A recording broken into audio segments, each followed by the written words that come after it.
All right, so let's have a look at my bout with Mr. Imrek. Spoiler alert, I get absolutely slapped. And it happened pretty fast. I got caught really off guard.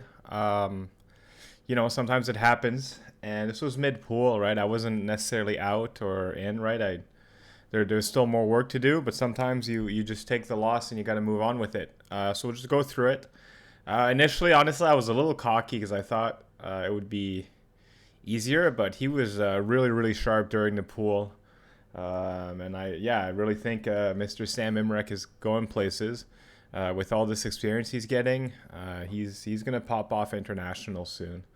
Don't you doubters worry.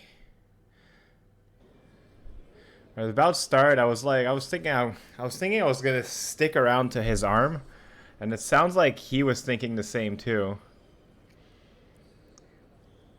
And then, admittedly, right, I had fenced him before in a warm up bout, and I took too much of my info on what I did in that warm up bout, and obviously, someone who's fencing you in warm up and not just in a competition will fence you vastly differently. So, yeah, as we'll see.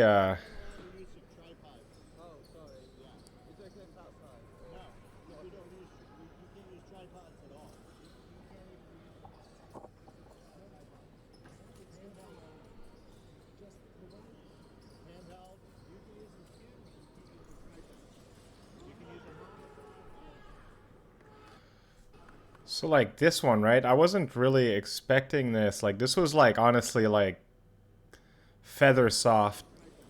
I was kind of looking for the same thing. Like, I was looking around here. I wanted to get him as he came in. So you can see I'm doing kind of partial extensions. And then we can slow it down, right? Right, I was kind of looking. And then I think he calls me out right here. Right, I'm kind of looking, but he's just a little bit sharper. And like I barely touched. So yeah, there I'm like, ah, crap. Okay. Well, this just got harder.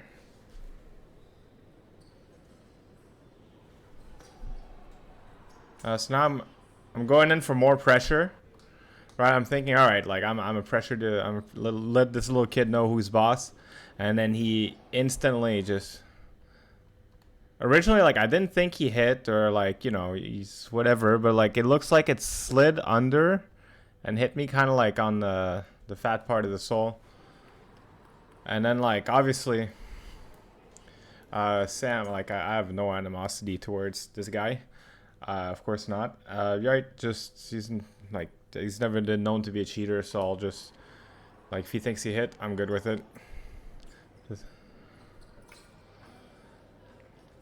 Then here, I was surprised this wasn't at least a double.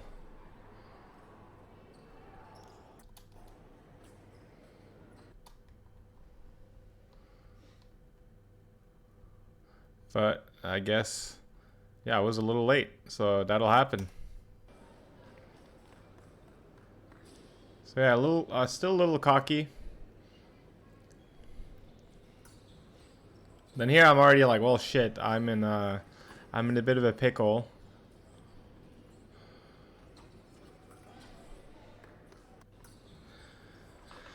And then he's just like one step ahead, right? You can tell like he's fencing to win. I'm fencing to not lose right now. And then here, right, it's a minute in. If I had to go back in time, I would slow thing. I would have been more aggressive at the start instead of the middle, where like it's a bit of an act of desperation, and then really drawn out those points. Like in reality, like there's no way a bout should last 1 minute, but it happens.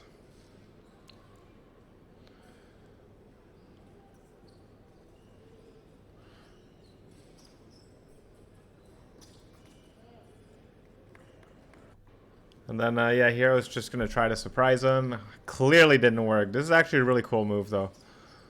Uh, right, I wanted to show 8, and he doesn't even disengage. He does this arm pull. Well, he disengages a bit there, and then I just get nailed right in the gut, you know? Um, yeah, and like sometimes, right, you just get clapped, and all you can really do is, smile and keep going. It happens, right? What's if you're watching this, right? What's important is that sometimes you'll have a bad pool bout. It'll happen, but that bout you can't let that bout dictate the rest of your day. Just because right after that, I almost had the best day, but I still went on. I had a good DE, and then I lost. But yeah, like a one bad bout does not mean you're a bad fencer. It just means you had a bad moment. Right after that, right, I got out of that moment.